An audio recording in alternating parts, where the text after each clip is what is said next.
Hallelujah. तारीफ करो जोर ना परमेश्वर की बारी फिर तो अपने पड़ोसी ने बोलो बोलो ध्यान नाल सुन, क्योंकि विश्वास सुनन दे नाल और सुनना मसीह दे वचनां नूं। बोलो कोई जन, अपने पड़ोसी ने बोलो बोलो कोई जन परमेश्वर नूं खुश नहीं कर सकता अगर उहदे अंदर विश्वास ना होए तां। आमीन। परमेश्वर स्टेज बाय स्टेज तुहानूं अगे वधांदा तुहाडी जिंदगी दे विच। किन्ने नूं समझ आ रही मेरी गल? पंजाबी आंदी है ना समझ? मैं कहा परमेश्वर स्टेज बाय स्टेज तुहाडी जिंदगी तुहानूं अगे वधांदा है। आपां नूं की लगदा है कि विश्वास की लोड़ सिर्फ उस व्यक्ति नूं है जिहड़ा परमेश्वर नूं हले नहीं जानदा। अगर वो परमेश्वर नूं विश्वास नाल जान जाए तो वो विश्वासी है। ये एक नंबर का विश्वास है और पहले लेवल का विश्वास है। लेकिन परमेश्वर ये चाहता है, जिस तरह तुसीं ये चाहते हो कि तुहाडा बच्चा ओदा कद वधे, ओदी सेहत वधे, ओदा भार वधे ते वो वड्डा होए, अडल्ट होए, जवान होए, उसी तरह परमेश्वर भी ये एक्सपेक्ट करते हैं तुहाडे तो कि तुसीं भी अपनी आत्मा दे विच अपने बचपने तो अपनी जवानी और उस तो बाद बुढ़ापे दे विच जाओ। बाइबल च लिखा बहुत सारे लोग जिहड़े हैं परमेश्वर के कम्मां नूं नहीं कर पाए, परमेश्वर की योजना नूं नहीं समझ पाए जदों उन्हां ने आत्मिक रीति नाल परमेश्वर नूं समझण की कोशिश नहीं की। बाइबल च लिखा तुसीं अलग हो, परमेश्वर अलग है। तुसीं ते परमेश्वर तुहाडे दोनां दी सोचां दे विच जमीन और आसमान का फर्क है। इसलिए बाइबल च लिखा परमेश्वर ने पुराने नियम नए नियम पूरी बाइबल नूं लिखा गया, कुछ घटनावां लिखियां गईयां ताकि असीं उन्हां नूं पढ़ीए ते परमेश्वर नूं समझ सकीए, क्योंकि जब तक असीं परमेश्वर नूं समझांगे नहीं साडी जिंदगी च कुछ नहीं हो सकता। आमीन। मेरे पास कोई खड़ा ना हो। किन्ने मेरी गल्लां नूं समझ रहे हैं? पहले लेवल का विश्वास ताडी जिंदगी दे विच जिस तरह मूसा नूं परमेश्वर ने अपने कोल बुलाया। अज दा वचन ध्यान नाल सुनना क्योंकि ताडियां जिंदगियां चेंज होणगियां इस तो बाद। जदों मूसा नूं परमेश्वर ने अपने कोल बुलाया, बाइबल च लिखिया वो छोटे बच्चे नूं ओदी मां नदी दे विच ओनूं बहाना पिया, क्योंकि राजे दी आग्ञा सी कि सारे मेल चाइल्ड यानी जेड़े जेड़े जेड़े नर बच्चे सिगे, मुंडे सिगे, वो सारे मार दिते जान। मूसा दी मां ने ओनूं टोकरे दे विच राल लगा के मिट्टी लगा के ओनूं बहा दिता ते ओनूं राजकुमारी ने पकड़िया और ओनूं पालना शुरू किया। पहले 40 साल मूसा राजकुमारी दे राजकुमार वांगू ओदे पैलेस दे विच, राजे दे पैलेस दे विच पहले 40 साल ओने बिताए। अगर तुसी चाहते हो कि परमेश्वर ताडी जिंदगी दे विच काम करे, जो तू अपने छोटा बच्चा ताडे घर च कोई शरारत करे, तैनूं तोतला बोले, तैनूं कितना चंगा लगदा? लगदा कि नहीं लगदा? तोतलियां तोतलियां गल्लां करे कितना वधिया लगदा है। पर जे तैनूं 20 साल का बच्चा आके तोतलियां तोतलियां गल्लां करे, तैनूं चंगा लगदा? हाँ। जे 20 साल का बच्चा आके विच बाथरूम करदे चंगा लगेगा तैनूं? तुसीं ओह गल्लां 2 साल के बच्चे दियां ते ग्रहण कर सकदे हो, पर 20 साल दियां ग्रहण नहीं कर सकदे। असीं मसीह दे विच ते आ चुके हैं, पर 20 साल मसीह जीवन के बावजूद भी हले भी असीं 2 साल के बच्चे वांगू तोतलियां गल्लां करदे हैं ते नैपियां च बाथरूम कर रहे हैं। ते परमेश्वर नहीं चाहता कि असीं 20 साल दे होके नैपी च बाथरूम करिए ते तोतलियां गल्लां करिए। जिस तरह असीं ये चाहते हैं कि शरीर दे विच साडा बच्चा वधे, परमेश्वर भी ये चाहता है कि आत्मा दे विच तुसीं वधो। तुसीं अपने छोटे बच्चे नूं खाना दे सकदे हो, कपड़े दे सकदे हो, उन्हें प्यार कर सकते हो, पर उन्होंने अपनी गड्डी की चाबी नहीं दे सकते, उन्होंने अलमारियां की चाबी नहीं दे सकते, दुकान की गद्दी नहीं उन्होंने दे सकते, अपनी कंपनी का CEO नहीं बना सकते, अपनी कारां उहदे हत्थां 'च नहीं फड़ा सकते। तुहाडी कैपेसिटी तो वध परमेश्वर तुहानूं कुछ नहीं दिंदा। जे 100 बंदा सांभण की कैपेसिटी है, परमेश्वर 101 नहीं देगा तुहानूं। जे 10,000 सांभण की कैपेसिटी है तो 11,000 नहीं देगा। तुहाडी कैपेसिटी के अनुसार परमेश्वर तुहानूं दिंदा। इसलिए जो 9 चेलियां कोल बंदा एक आया कि मेरे बेटे नूं दुष्ट आत्मा है, बाइबल कहंदी ओनूं कढ नहीं सके, ਪਰ ਤਿੰਨ ਚੇਲੇ ਜਿਹੜੇ ਪਰਮੇਸ਼ਵਰ ਦੇ ਨਾਲ ਸੀਗੇ, ਪਤਰਸ, ਯਾਕੂਬ ਤੇ ਯਹੂਨਾ, ਜਦੋਂ ਪਹਾੜ ਤੇ ਸੀਗੇ ਪਰਮੇਸ਼ਵਰ ਦਾ ਰੂਪ ਬਦਲਿਆ ਸੀਗਾ। ਬਾਈਬਲ ਦੱਸਦੀ ਉਹ ਤਿੰਨ ਚੇਲੇ ਹਰ ਵਕਤ ਪਰਮੇਸ਼ਵਰ ਦੇ ਨਾਲ ਵੱਡੇ ਕੰਮਾਂ ਨੂੰ ਕਰਨ ਵੇਲੇ ਵੀ ਰਹਿੰਦੇ ਸੀਗੇ ਤੇ ਉਹ ਕਰ ਸਕਦੇ ਸੀਗੇ ਜਿਹੜੇ ਬਾਕੀ 9 ਚੇਲੇ ਨਹੀਂ ਸੀ ਕਰ ਸਕਦੇ। ਔਰ ਜਦੋਂ 9 ਚੇਲਿਆਂ ਨੇ ਜਾ ਕੇ ਪੁੱਛਿਆ ਕਿ ਪ੍ਰਭੂ ਯਿਸੂ ਮਸੀਹ ਅਸੀਂ ਇਹ ਦੁਸ਼ਟ ਆਤਮਾ ਕਿਉਂ ਨਹੀਂ ਕੱਢ ਸਕੇ ਜੋ ਤੁਸੀਂ ਕੱਢ ਸਕਦੇ ਹੋ? ਪਤਰਸ, ਯਾਕੂਬ ਤੇ ਯਹੂਨਾ ਕੱਢ ਸਕਦਾ ਹੈ। ਪਰਮੇਸ਼ਵਰ ਕਹਿੰਦਾ ਤੁਹਾਡੇ ਵਿਸ਼ਵਾਸ ਦੀ ਘਟੀ ਦੇ ਕਰਕੇ ਤੁਸੀਂ ਇਹ ਨਹੀਂ ਕੱਢ ਪਾਏ, ਉਪਵਾਸ ਨਾ ਰੱਖਣ ਕਰਕੇ ਤੁਸੀਂ ਇਹ ਨਹੀਂ ਕੱਢ ਪਾਏ। ਇਹਦਾ ਮਤਲਬ ਇਹ ਹੈ ਕਿ ਜਿੰਨੀ ਮੇਰੀ ਕੈਪੈਸਿਟੀ ਹੈ ਪਰਮੇਸ਼ਵਰ ਉਹਨਾਂ ਮੈਨੂੰ ਦੇਗਾ। ਆਮੀਨ।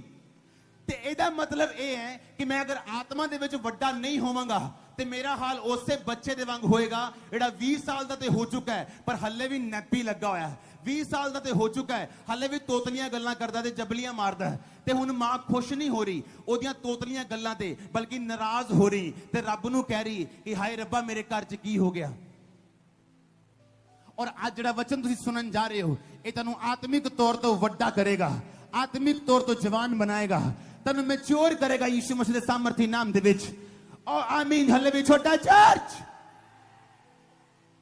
ਹੁਣ ਮੂਸਾ ਦੇ ਪਹਿਲੇ 40 ਸਾਲ ਪੈਲੇਸ ਦੇ ਵਿੱਚ ਨਿਕਲੇ, ਮਹਿਲ ਦੇ ਵਿੱਚ, ਸ਼ਾਹੀ ਠਾਠ ਬਾਠ, ਐਵਰੀਥਿੰਗ ਇਜ਼ ਪਰਫੈਕਟ, ਕੱਪੜੇ ਪਰਫੈਕਟ, ਖਾਣਾ ਪਰਫੈਕਟ, ਥੱਲੇ ਪੈਰ ਨਹੀਂ ਸੀ ਲੱਗਦੇ ਤੇ ਜੁੱਤੀ ਕੋਈ ਥੱਲੇ ਪੈਰਾਂ ਹੱਥਾਂ ਦੇ ਨਾਲ ਰੱਖਦੇ ਸੀਗੇ। ਥੱਲੇ ਪੈਰ ਲਾਣੇ ਮਨਾ ਸੀ ਜ਼ਮੀਨ ਦੇ ਉੱਤੇ। ਰਾਜਿਆਂ ਵਾਂਗੂ ਠਾਠ ਬਾਠ ਦੇ ਵਿੱਚ ਪਹਿਲੇ 40 ਸਾਲ ਜੀਆ ਹੋ। ਪਰਮੇਸ਼ਵਰ ਨੇ ਮੂਸਾ ਨੂੰ ਚੁਣਿਆ ਹੋਇਆ ਸੀ ਆਪਣੇ ਕੰਮਾਂ ਦੇ ਲਈ, ਲੇਕਿਨ ਪਰਮੇਸ਼ਵਰ ਇੱਕ ਬੱਚੇ ਨੂੰ ਇਸਤੇਮਾਲ ਨਹੀਂ ਕਰ ਸਕਦੇ। ਉਹ ਬੱਚੇ ਨੂੰ ਖਾਣਾ ਪੀਣਾ ਤੇ ਦੇ ਸਕਦੇ ਹੈ ਉਸ ਮਾਤਾ ਪਿਤਾ ਦੇ ਵਾਂਗੂ, ਪਰ ਉਸ ਬੱਚੇ ਨੂੰ ਗੱਡੀ ਦੇ ਕੇ ਇਹ ਨਹੀਂ ਕਿਹਾ ਜਾ ਸਕਦਾ ਜਾ ਪੁੱਤਰ 5 ਲੱਖ ਪੇਮੈਂਟ ਲੈ ਆ, ਜਾ ਪੁੱਤਰ ਇਹ ਕੰਮ ਕਰਕੇ ਆ, ਜਾ ਝੋਨਾ ਵੇਚ ਕੇ ਆ, ਜਾ ਕਣਕ ਵੇਚ ਕੇ ਆ। ਉਹਨੂੰ ਇਹ ਨਹੀਂ ਕਹਿ ਸਕਦੇ 2 ਸਾਲ ਦੇ ਬੱਚੇ ਨੂੰ। ਪਰਮੇਸ਼ਵਰ ਚਾਹੁੰਦੇ ਸੀ ਕਿ ਮੂਸਾ ਮੈਂ ਤੈਨੂੰ ਇਸਤੇਮਾਲ ਕਰਨਾ ਚਾਹਨਾ ਇਜ਼ਰਾਈਲੀ ਲੋਕਾਂ ਨੂੰ ਛੁਡਾਉਣ ਦੇ ਲਈ, ਪਰ ਮੈਂ ਤੈਨੂੰ ਇਸਤੇਮਾਲ ਨਹੀਂ ਕਰ ਸਕਦਾ ਕਿਉਂਕਿ ਆਤਮਾ ਦੇ ਵਿੱਚ ਹਲੇ ਤੂੰ ਬੱਚਾ ਹੈ, ਕਿਉਂਕਿ ਤੇਰੀ ਪਰਵਰਿਸ਼ ਜਿਹੜੀ ਹੈ ਬੜੀ ਸੌਖੀ ਘਰਾਣੇ ਦੇ ਵਿੱਚ ਹੋਈ ਹੈ। 40 ਸਾਲ ਤੂੰ ਰਾਜਕੁਮਾਰ ਦੇ ਵਾਂਗੂ ਤੂੰ ਪਾਲਿਆ ਗਿਆ, ਤੂੰ ਬੜਾ ਸੌਫਟ ਹੈ, ਇਸ ਲਈ ਤੇਰੀ ਮੈਂ ਇਸਤੇਮਾਲ ਹਲੇ ਨਹੀਂ ਕਰ ਸਕਦਾ। ਬਾਈਬਲ 'ਚ ਲਿਖਿਆ 40 ਸਾਲ ਬਾਅਦ ਮੂਸਾ ਨੂੰ ਜਦੋਂ ਇਹ ਪਤਾ ਲੱਗਾ ਕਿ ਪਰਮੇਸ਼ਵਰ ਨੇ ਮੈਨੂੰ ਇਸਤੇਮਾਲ ਕਰਨਾ ਹੈ, ਆਪਣੇ ਇਬਰੀ ਜਿਹੜੇ ਦਾਸ ਸੀਗੇ, ਉਹਦੀ ਪ੍ਰਜਾ ਜਿਹੜੀ ਸੀਗੀ, ਉਹਨਾਂ ਨੂੰ ਦਿਖਾਉਣ ਦੇ ਲਈ ਕਿ ਮੈਂ ਤੁਹਾਨੂੰ ਛੁਡਾਉਣ ਦੇ ਲਈ ਚੁਣਿਆ ਗਿਆ, ਉਹਨੇ ਆਪਣਾ ਹੀ ਇੱਕ ਬੰਦਾ ਮਾਰ ਦਿੱਤਾ, ਇਹ ਸੋਚ ਕੇ ਕਿ ਮੇਰੇ ਲੋਕ ਇਹ ਸੋਚਣਗੇ ਕਿ ਸੱਚਮੁੱਚ ਮੂਸਾ ਸਾਡੇ ਵੱਲ ਦੀਆਂ ਗੱਲਾਂ ਕਰਦਾ। ਪਰ ਬਾਈਬਲ 'ਚ ਲਿਖਿਆ ਉਹ ਲੋਕ ਉਲਟਾ ਮੂਸਾ ਨੂੰ ਇਹ ਕਹਿੰਦੇ ਕੱਲ ਤੂੰ ਜਿੱਦਾਂ ਉਸ ਮਿਸਰੀ ਨੂੰ ਮਾਰ ਦਿੱਤਾ ਸੀਗਾ ਤੂੰ ਸਾਨੂੰ ਵੀ ਮਾਰਨ ਆਇਆ, ਸਾਡੇ ਉੱਤੇ ਰਾਜਾ ਬਣਨ ਆਇਆ। ਔਰ ਬਾਈਬਲ 'ਚ ਲਿਖਿਆ ਮੂਸਾ ਇਹ ਗੱਲ ਸੁਣ ਕੇ ਭੱਜਿਆ ਔਰ ਮਿਧਾਨ ਦੇਸ਼ ਦੇ ਵਿੱਚ ਪਰਦੇਸੀ ਹੋ ਕੇ ਰਹਿਣ ਲੱਗਾ। ਇੱਥੇ ਸ਼ੁਰੂ ਹੋਇਆ ਉਹਦਾ ਜੀਵਨ ਅਸਲੀ। ਇੱਥੇ ਸ਼ੁਰੂ ਹੋਇਆ ਜੋ ਰੱਬ ਉਹਦੀ ਜ਼ਿੰਦਗੀ 'ਚ ਕਰਨਾ ਚਾਹੁੰਦਾ ਸੀਗਾ, ਜੋ ਯਹੋਵਾ ਪਰਮੇਸ਼ਵਰ ਉਹਦੀ ਜ਼ਿੰਦਗੀ 'ਚ ਕਰਨਾ ਚਾਹੁੰਦੇ ਸੀਗੇ। ਹੁਣ ਸ਼ੁਰੂ ਹੋਇਆ ਅਸਲੀ ਪ੍ਰੋਗਰਾਮ। ਕੀ ਹੈ ਅਸਲੀ ਪ੍ਰੋਗਰਾਮ? ਜਦੋਂ 40 ਸਾਲ ਬਾਅਦ ਮੂਸਾ ਮਿਧਾਨ ਦੇਸ਼ ਦੇ ਵਿੱਚ ਪਰਦੇਸੀ ਹੋਣ ਦੇ ਲਈ ਗਿਆ ਤੇ ਅਗਲੇ 40 ਸਾਲ ਰੱਬ ਨੇ ਹੈਲੋ ਵੀ ਨਹੀਂ ਕੀਤੀ, ਉਹਨੂੰ ਪੁੱਛਿਆ ਵੀ ਨਹੀਂ ਮੂਸਾ ਤੂੰ ਜਿਉਂਦਾ ਹੈ ਕਿ ਮਰ ਗਿਆ, ਤੇ ਕੋ ਕੱਪੜੇ ਹੈਗੇ ਆ ਕਿ ਨਹੀਂ ਹੈਗੇ। ਇਹ 40 ਸਾਲ ਬਾਈਬਲ ਕਹਿੰਦੀ ਹੈ ਮੂਸਾ ਨੂੰ ਪਰਮੇਸ਼ਵਰ ਨੇ ਕੁਝ ਨਹੀਂ ਦੱਸਿਆ, ਕੁਝ ਨਹੀਂ ਪੁੱਛਿਆ, ਕੋਈ ਦਰਸ਼ਨ ਨਹੀਂ, ਕੋਈ ਆਵਾਜ਼ ਨਹੀਂ। 40 ਸਾਲ ਮੂਸਾ ਵਿਸ਼ਵਾਸ ਨਾਲ ਰਿਹਾ। ਅੱਜ ਲੋਕੀ ਇਸਤੇਮਾਲ ਹੋਣਾ ਚਾਹੁੰਦੇ ਹਨ, ਰੱਬ ਦੇ ਨਾਲ ਚੱਲਣਾ ਚਾਹੁੰਦੇ ਹਨ, ਆਪਣੀ ਜ਼ਿੰਦਗੀ 'ਚ ਵੱਡੇ ਚਮਤਕਾਰ ਦੇਖਣਾ ਚਾਹੁੰਦੇ ਹਨ। ਹੋ ਸਕਦਾ ਹੈ ਜਦ ਤੁਸੀਂ ਚਰਚ ਗਏ ਸੀ ਪਹਿਲੀ ਵਾਰੀ ਤੁਹਾਡੀ ਜ਼ਿੰਦਗੀ 'ਚ ਮਿਰੇਕਲ ਹੋਇਆ, दूसरे साल मिरेकल होया, तीसरे साल चमत्कार होया, लेकिन परमेश्वर नहीं चाहता कि तुम सिर्फ चमत्कारां ते जियो। हुण ओह ये चाहता है तुसी जो चमत्कार ना भी होन तेरा विश्वास किद्दां दा है कि तुसी अगले 40 साल जब परमेश्वर काम ना भी करे ये कहने के लिए तैयार हो कि मैनू चंगा करे या ना करे और मेरा परमेश्वर है, आजाद करे या ना करे और मेरा परमेश्वर है, मैनू छुड़ाए या ना छुड़ाए और मेरा परमेश्वर है। ये कहने के लिए तैयार हो कि नहीं? अगर तुसी ਇਹ ਗੱਲ ਕਹਿਣ ਦੇ ਲਈ ਤਿਆਰ ਨਹੀਂ ਹੋ ਤੇ ਤੁਸੀਂ ਨੈਪੀਆਂ ਵਾਲੇ ਕ੍ਰਿਸਚੀਅਨ ਹੋ, ਤੁਸੀਂ ਬੱਚੇ ਹੋ, ਤੋਤਲੇ ਬੋਲਣ ਵਾਲੇ ਮਸੀਹੀ ਹੋ। ਫਿਰ ਰੱਬ ਤੁਹਾਨੂੰ ਇਸਤੇਮਾਲ ਨਹੀਂ ਕਰ ਸਕਦਾ। ਤੁਹਾਨੂੰ ਖਾਣਾ ਦਾਣਾ ਪਾਣੀ ਗਵਾਹੀ ਦੇ ਸਕਦਾ ਹੈ, ਲੇਕਿਨ ਉਸ ਤੋਂ ਉੱਪਰ ਤੁਹਾਨੂੰ ਕੁਝ ਨਹੀਂ ਦੇ ਸਕਦਾ, ਕਿਉਂਕਿ ਇਸਤੇਮਾਲ ਉਹੀ ਹੋਏ ਨੇ ਜਿਹੜੇ ਜਵਾਨ ਨੇ। ਜਵਾਨ ਉਹੀ ਹੋਏ ਨੇ ਜਿਨ੍ਹਾਂ ਨੇ ਪਰਮੇਸ਼ਵਰ ਨੂੰ ਆਪਣੀ ਵਿਲਡਰਨੈਸ ਦੇ ਵਿੱਚ, ਆਪਣੇ ਜੰਗਲ ਦੇ ਦਿਨਾਂ ਦੇ ਵਿੱਚ, ਆਪਣੀਆਂ ਪ੍ਰੀਖਿਆਵਾਂ ਦੇ ਦਿਨਾਂ ਦੇ ਵਿੱਚ जब रब दी कोई आवाज ना आए, कोई चंगाई ना आए, कोई छुटकारा ना आए, कोई बरकत ना आए, तावी वो रब दे नाल मेल मिलाप करने लिए तैयार है। चर्च जाना नहीं भुलते, टाइट देना नहीं भुलते, बाइबल पढ़ना नहीं भुलते, रोजे रखना भुलते नहीं गए, रब नू कंप्लेंट नहीं करते, रब नू शिकायत नहीं करते। ओ ने असली क्रिश्चियन, ओ ने जवान क्रिश्चियन, ओ तैयार रहन परमेश्वर के द्वारा इस्तेमाल होने दे लई। अगर आमीन उच्च है, ओ जवान तुसी हो यीशु मसीह सामर्थी, मैं कह सामर्थी नाम, आमीन। अगले 40 साल मूसा नू कोई आवाज नहीं आई, हो रब्बा किथे है तू, ਉਹਨੇ ਕੰਪਲੇਂਟ ਨਹੀਂ ਕੀਤੀ, ਵੈਸ਼ਿਆਵਾਂ ਦੇ ਕੋਲ ਨਹੀਂ ਚਲਾ ਗਿਆ, दारू ਪੀਣ ਨਹੀਂ ਚਲਾ ਗਿਆ। ਪਤਾ ਨਹੀਂ ਮੈਂ ਤਾਂ ਬੜਾ ਵਧੀਆ ਸੀਗਾ, ਮੈਂ ਤਾਂ ਚਾਹੁੰਦਾ ਸੀ ਮੈਂ ਮਿਸਰੀ ਲੋਕਾਂ ਦੇ ਕੋਲੋਂ ਇਜ਼ਰਾਈਲੀ ਲੋਕਾਂ ਨੂੰ ਛੁਡਾਵਾਂ, ਪਰ ਪਤਾ ਨਹੀਂ ਰੱਬ ਨੇ ਮੇਰੀ ਸੁਣੀ ਨਹੀਂ, ਪਤਾ ਨਹੀਂ ਰੱਬ ਨੇ ਪਤਾ ਨਹੀਂ ਕੀ ਕੀਤਾ, ਪਤਾ ਨਹੀਂ ਕੀ ਹੋਇਆ ਮੇਰੀ ਜ਼ਿੰਦਗੀ ਦੇ ਵਿੱਚ। ਮੈਂ ਇੱਥੇ ਆ ਗਿਆ ਦੂਸਰੇ ਦੇਸ਼ ਦੇ ਵਿੱਚ, ਨਾ ਮੇਰੇ ਕੋਲ ਹੁਣ ਚੱਪਲ ਹੈ, ਨਾ ਮੇਰੇ ਕੋਲ ਹੁਣ ਰੋਟੀ ਹੈ, ਭੇਡਾਂ ਬੱਕਰੀਆਂ ਨੂੰ ਮੈਂ ਚਾਰਦਾ ਵਾਂ, ਮੇਰੇ ਕੋਲ ਕੁਝ ਵੀ ਹੈ ਨਹੀਂਗਾ। ਕੀ ਪਰਮੇਸ਼ਰ ਮੇਰੇ ਨਾਲ ਹੈਗਾ? ਕਿ ਰੱਬ ਜਿਉਂਦਾ ਹੈ? ਜੇ ਉਹ ਜਿਉਂਦਾ ਹੈ ਤੇ ਪ੍ਰਾਰਥਨਾ ਦਾ ਉੱਤਰ ਕਿਉਂ ਨਹੀਂ ਦੇ ਰਿਹਾ? ਮੈਂ ਤੇ ਕਹਿ ਰਿਹਾ ਮੈਨੂੰ ਇਸਤੇਮਾਲ ਕਰ, ਪਰ ਮੈਨੂੰ ਇਸਤੇਮਾਲ ਕਿਉਂ ਨਹੀਂ ਕਰ ਰਿਹਾ? ਲੱਖ ਸਵਾਲਾਂ ਦੇ ਬਾਵਜੂਦ ਵੀ ਉਹ ਵੈਸ਼ਿਆਵਾਂ ਦੇ ਕੋਲ ਨਹੀਂ ਗਿਆ, ਉਹ दारू ਪੀਣ ਨਹੀਂ ਗਿਆ, ਨਿਰਾਸ਼ ਹੋ ਕੇ ਰੱਬ ਨੂੰ ਗਾਲਾਂ ਨਹੀਂ ਕੱਢੀਆਂ ਉਹਨੇ, ਔਰ ਉਹ ਉਦਾਂ ਹੀ ਰਿਹਾ 80 ਸਾਲ ਤੱਕ। ਬਾਈਬਲ 'ਚ ਲਿਖਿਆ ਇਨਸਾਨ ਦੀ ਉਮਰ 120 ਸਾਲ ਠਹਿਰਾਈ ਗਈ, मूसा ਦੀ ਉਮਰ 120 ਸਾਲ ਤੱਕ ਜੀਆ ਉਹ। पहले 40 साल राजकुमार दे पैलेस, राजे दे पैलेस राजकुमार दे वांग, अगले 40 साल मिधान देश दे विच परदेसी होके, उस तो अगले 40 साल इजराइलियां दे नाल रब दे वड्डे वड्डे काम देखदा होया, समुंदर नूं दो भाग करदा होया, वड्डे वड्डे चमत्कार करदा होया, अगले 40 साल जिया हो। आमीन। उस तरह बंदे दी जिंदगी जिहड़ी है ओ इसे तरह 3 पार्ट दे विच वंडी हुई। पहला पार्ट, पहला हिस्सा ओदा बचपन है, ਜਦੋਂ ਪਰਮੇਸ਼ਵਰ ਤੁਹਾਨੂੰ ਆਪਣੇ ਚ ਬੁਲਾਉਂਦਾ ਹੈ, ਤੁਹਾਡੀ ਜ਼ਿੰਦਗੀ 'ਚ ਚਮਤਕਾਰ ਕਰਦਾ ਹੈ, ਤੁਹਾਨੂੰ ਉਹ ਛੂੰਹਦਾ ਹੈ, ਤੁਹਾਡੀ ਜ਼ਿੰਦਗੀ 'ਚ ਐਸੇ ਕੰਮ ਕਰਦਾ ਹੈ ਜਿਹੜੇ ਕੋਈ ਡਾਕਟਰ ਨਹੀਂ ਕਰ ਸਕਿਆ, ਤੁਹਾਡੀ ਜ਼ਿੰਦਗੀ 'ਚ ਐਸੇ ਕੰਮ ਹੁੰਦੇ ਜਿਹੜਾ ਕੋਈ ਵੈਦ ਨਹੀਂ ਕਰ ਸਕਿਆ, ਕੋਈ ਬੰਦਾ ਨਹੀਂ ਕਰ ਸਕਿਆ। ਫਿਰ ਪਰਮੇਸ਼ਵਰ ਇਹ ਚਾਹੁੰਦਾ ਹੈ ਕਿ ਤੁਸੀਂ ਆਪਣੀ ਜ਼ਿੰਦਗੀ ਦੇ ਦੂਸਰੇ ਪੜਾਵ ਦੇ ਵਿੱਚ ਜਾਓ, ਜਿਹੜਾ ਜਵਾਨੀ ਹੈ। उस जवानी दे विच परमेश्वर तुहानू जीना सिखांदा है, विश्वास दे नाल तुहानू चलना सिखांदा है। पर अज दुख दी गल ए है, जिद्दां ही एक बंदा बचपने तो बाहर आंदा है, जवानी उहनू औखी लगन लग जांदी है। बाइबल दे विच लिखिया इजराइली लोकां नू परमेश्वर ने 40 साल मन्ना खिलाया। मन्ना खांदे रहे, आसमान तो गिरदा सी मन्ना, सवेरे उठदे सिगे मन्ना बटोरदे सिगे, खांदे सिगे, नो प्रॉब्लम, कोई पकाना नहीं, कोई कुछ ओकोनू कोई सच की कहंदे ओनू बोना नहीं, कोई कटाई नहीं, कुछ नहीं करना। सवेरे उठना, बाहर जाना ते उन्हां दे मैदान दे विच पाला एक बहुत छोटा वाइट तरह दी मशरूम टाइप, मशरूम तो बहुत उच्ची क्वालिटी दी एक मन्ना लगा हुंदा सी ते ओह मन्ना खांदे सिगे। बाइबल 'च लिखिया 40 साल बाद जदों गिलगाल दे विच इजराइली वड़े, परमेश्वर ने मन्ना बरसाना बंद कर दिता। जदों उन्होंने कनान दी उपज खाधी, ਉਹ ਇਜ਼ਰਾਈਲੀ ਲੋਕਾਂ ਦੇ ਲਈ ਇੱਕ ਦੂਸਰਾ ਫੇਸ ਸੀਗਾ ਜਵਾਨੀ ਦਾ, ਕਿ ਹੁਣ ਪਰਮੇਸ਼ਵਰ ਤੁਹਾਨੂੰ ਦਿਖਾਏਗਾ ਨਹੀਂ ਕਿ ਉਹ ਆਸਮਾਨ ਤੋਂ ਮੰਨਾ ਬਰਸਾ ਕੇ ਕਿ ਤੁਹਾਡੇ ਨਾਲ ਹੈ, ਤੁਹਾਨੂੰ ਵਿਸ਼ਵਾਸ ਨਾਲ ਤੁਹਾਨੂੰ ਜੀਣਾ ਪਏਗਾ। ਜਿਹੜੇ ਲੋਕ ਵਿਸ਼ਵਾਸ ਨਾਲ ਜੀਣ ਲਈ ਤਿਆਰ ਹੈ, ਉਹੀ ਪਰਮੇਸ਼ਵਰ ਦੇ ਵੱਡੇ ਕੰਮ ਦੇਖਣ ਲਈ ਤਿਆਰ ਹੋਣ, ਉਹੀ ਆਪਣੇ ਘਰਾਣੇ ਨੂੰ ਛੁੱਟਦਾ ਹੋਇਆ ਦੇਖਣ ਲਈ ਤਿਆਰ ਹੋਣ, ਉਹੀ ਆਪਣੇ ਬੱਚਿਆਂ ਨੂੰ ਬਾਹਰ ਜਾਂਦੇ ਔਰ ਆਜ਼ਾਦੀ ਦੀ ਗਵਾਹੀ ਦੇ ਨਾਲ ਆਂਦੇ ਹੋਏ ਤਿਆਰ ਰਹਿਣ, ਉਹੀ ਆਪਣੇ ਬੱਚਿਆਂ ਨੂੰ ਨਸ਼ੇ ਤੋਂ ਛੁੱਟੇ ਹੋਏ ਦੇਖਣ ਦੇ ਲਈ ਆਜ਼ਾਦ ਹੋਣ ਦੇ ਲਈ ਤਿਆਰ ਰਹਿਣ। ਅਗਰ ਆਮੀਨ ਉੱਚਾ ਹੈ, ਬਲੇਸਿੰਗ ਤੁਹਾਡੀ ਇਹ ਚਰਚ। ਸੋ ਨਾ ਬੋਲੋ ਹਾਲੇਲੂਇਆ। ਅੱਜ ਮੈਂ ਤੁਹਾਨੂੰ ਲੱਲੋ ਪੱਤੋ ਦੀਆਂ ਗੱਲਾਂ ਕਰਨ ਨਹੀਂ ਆਇਆ, ਅੱਜ ਮੈਂ ਤੁਹਾਨੂੰ ਜਵਾਨ ਕਰਨ ਦੇ ਲਈ ਆਇਆ ਹਾਂ। ਆਮੀਨ।